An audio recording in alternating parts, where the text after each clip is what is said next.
श्री हरिशरणं वसुदेवसुतं देवं कंसचाणूरमर्दनं देवकी परमानंदं कृष्णं वंदे जगद्गुरुं। क्षर अक्षर तत्व विवेचन। श्री गीता के 12 अध्याय में भक्त तथा श्री भगवान का महत्व वर्णन किया गया है।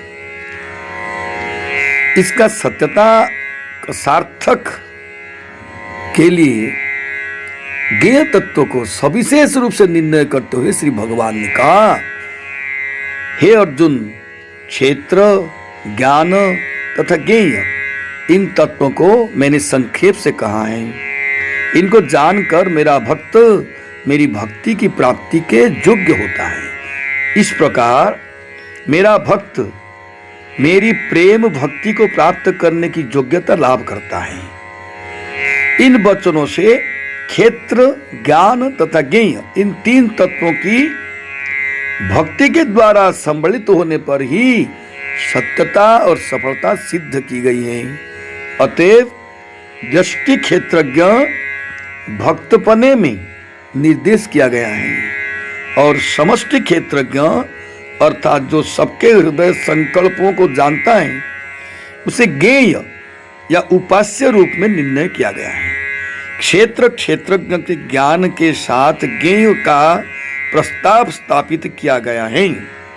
उसके बाद यह दर्शाया गया है कि जीवत्व तथा ईश्वरत्व क्षर या विनाश होने वाला तत्व नहीं है, क्योंकि श्री गीता के 13वां अध्याय के 22 श्लोक में कहा गया है, पुरुष अर्थात जीव प्रकृति या माया में अवस्थित होकर ही माया से उत्पन्न होने वाले सुख दुख आदि विषयों को भोग करता है और माया के गुणों में आसक्ति के कारण यह जीव अच्छी बुरी योनियों में जन्म लेता है। इस प्रकार जीवात्मा का प्रकृति या माया में अवस्थान दिखाकर जीव के स्वरूपतः अप्राकृत होने के संकेत किया गया है। अतः उसका अक्षरत्व या अविनाशी होना स्पष्ट निरूपण किया गया है। श्री भगवान ने 12 अध्याय में क्षेत्र क्षेत्रज्ञ तथा ज्ञेय तत्व का संक्षेप से वर्णन किया। यह भी कहा गया है कि इनको जानकर मेरा भक्त तो निरुपाधि प्रेम भक्ति का प्राप्त करता है, और जो भक्त नहीं अर्थात सेव्य सेवक भाव को त्याग कर जो अभेदवाद का आश्रय करता है उसे फिर मेरी प्राप्ति की योग्यता लाभ नहीं होती। जीव कभी सर्व क्षेत्रज्ञ परमात्मा नहीं हो सकता। चाहे जीव भी अविनाशी है और परमात्मा भी अविनाशी है, किंतु जीव अनादि सुख वासना के कारण माया द्वारा कबलित हो जाता है और माया के गुणों के संपर्क से सुख दुख का भोग और अनुभव करता है। परमात्मा शरीर में रहकर भी माया से आवृत नहीं होता। जीव के कर्तृत्व का प्रवर्तक तथा साक्षी रूप होकर निर्लिप्त रूप में अवस्थान करता है। उक्त श्लोक में कूटस्थ शब्द का प्रयोग है।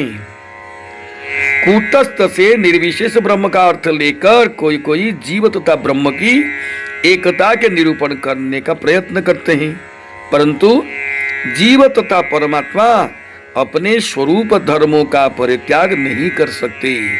वे दोनों सविशेष रूप हैं। अपने स्वरूप का त्याग कर कभी वे निर्विशेष ब्रह्मरूपता को प्राप्त नहीं कर सकते। परमात्मा परब्रह्म स्वयं भगवान अद्वैत तत्व का सविशेष आविर्भाव है और ब्रह्म निर्विशेष है। अतः परमात्मा सविशेषत्व का त्याग कर कभी निर्विशेष ब्रह्म रूप में परिणत नहीं होता। जीव तो पहले ही परब्रह्म की तटस्था शक्ति का अंश होने से नित्य पृथक तत्व है। अक्षर होने पर भी परब्रह्म की दैवी शक्ति माया उसे दबोच लेती है। विशेषकर बहिर्मुखता या स्वतंत्रता लेश का दुरुपयोग करने पर माया से वह कवली या आवृत्त ज्ञान हो जाता है। अतः जीव भी कभी ब्रह्म रूप नहीं हो सकता। जो भक्ति विहीन अमानित्व आदि साधनों से ज्ञान मिश्रित भक्ति की प्राप्ति की योग्यता प्राप्त करते हैं, वे भी शास्ति मुक्ति अर्थात श्री वैकुंठनाथ की किंचित ऐश्वर्य को प्राप्त करते हैं। सृष्टि स्थिति और लय आदि करने की ऐश्वर्य शक्ति उन्हें प्राप्त नहीं होती। वे भी निर्विशेष ब्रह्म में लीनता प्राप्त नहीं करते। जीव तथा परमात्मा इन दोनों से विलक्षण जो उत्तम पुरुष हैं, वे ही सर्वसमर्थ स्वयं भगवान श्री कृष्ण। वे जीव को माया मुक्त कर अपनी प्रेम भक्ति प्रदान करते हैं। वही एकमात्र ज्ञेय तत्व है, परमोपास्य या भजनीय तत्व है। जय श्री कृष्ण।